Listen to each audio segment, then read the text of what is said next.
Во имя Отца и Сына и Святого Духа. Аминь. Здравствуйте, братья и сестры. Слава нашему Создателю, слава нашему Искупителю в Духе Святом. Аминь. В рубрике «Иди и смотри» мы сегодня предложим вам фильм Юлии Бочаровой, фильм документальный, под названием «Ласточки Христовы». Вышел он, так сказать, еще в прокат нет, но вышел он в 2021 году, а как раз начинает свой выход на большие экраны в неделю православия. То есть вот мы на пороге выхода его на широкий экран. Он очень своевременный. Значит, история такова. Есть такая небольшая, но очень гордая и красивая страна Черногория. Церногорцы – это дважды сербы, как-то, значит, можно так говорят. Они высокие, здоровые, почему у них хороший баскетбол, кстати. Они сильные, они бесстрашные. Это был авангард сербского восстания на Балканах против турецкого господства. Это православные люди, там великие святые. Василий Острожский, Петр Цетинский и многие другие. Эту страну отрывали от Сербии очень долго при помощи демократических манипуляций.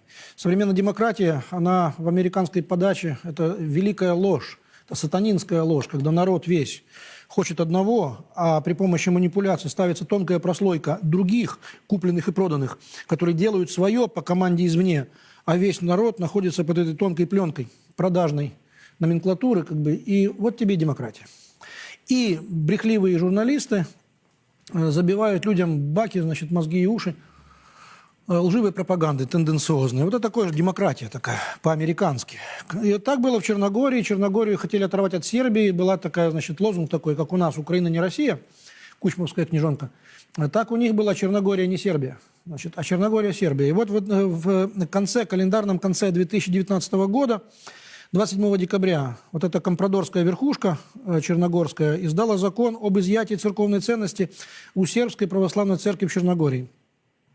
И сотни тысяч человек, как по команде, по велению сердца, вышли на улицы с флагами Сербии и с иконами Господа Иисуса Христа на крестные ходы, одновременно, параллельно, то есть митинги и демонстрации против вот этого, значит, насилия над сербской православной церковью, поскольку они органично едины. Во главе этого явления был ныне усопший, отошедший духом к Господу митрополит Амфилохий Радович. Он возглавил эти сотни тысяч людей, и на основании его биографии, его рассказе о себе самом, о своей судьбе, о своем видении истории, построен фильм Юлии Бочаровой. Рекомендуется к просмотру широчайшей аудитории.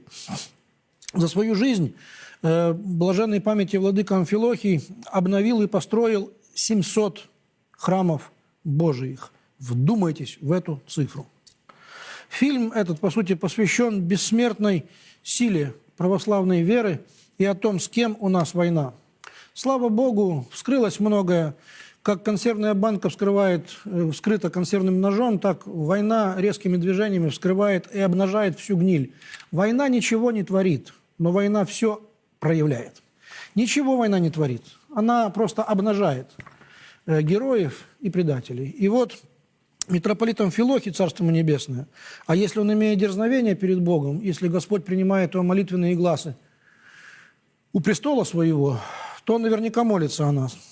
И вот он говорит в этом фильме о том, что война у НАТО давно против нас. Югославия была сербской, Югославия была единой. Значит, Милошевич перед смертью еще, значит, говорил, что следующие русские. НАТО никогда не скрывала так серьезно своих планов, как бы мы у нее враги, а мы враги у нее только потому, что мы храним у себя сокровища православной веры. И с той стороны инициируется процесс Вельзевулом, и американцы послушны его исполнители, политический слой руководства. Это то самое болото, которое не победил Трамп. А мы, понимаем того или не понимаем, лучше бы понимать. За нашей спиной Господь Иисус Христос и все святые с Ним. Вот это и есть причина войны. Против этого и злобится вся осатаневшая вселенная, та часть осатаневшей вселенной, которая воюет на стороне Вельзевула. Об этом говорит митрополит Амфилохий. О необходимости единства между православными русскими, украинцами и белорусами. О судьбе Сербии трагической, которая пала первой жертвой всемирных манипуляций и демонизации сербского народа. об оккупации Косово, о проблемах в Черногории, об этом всем фильм Юлии Бочаровой. Я рекомендую вам запомнить это название «Ласточки Христовы». Выход в прокат в этом году завершен фильм. В прошлом, 2021 году, фильм о митрополите Амфилохии и его глазами взгляд на мировую историю и на сегодняшний день. Это то, что сегодня можно смело посоветовать в рубрике «Иди и смотри». С нами Бог. Разумейте языцы и покоряйтесь, яко с нами Бог. Страха же вашего не убоимся, ниже смутимся, яко с нами Бог. До свидания.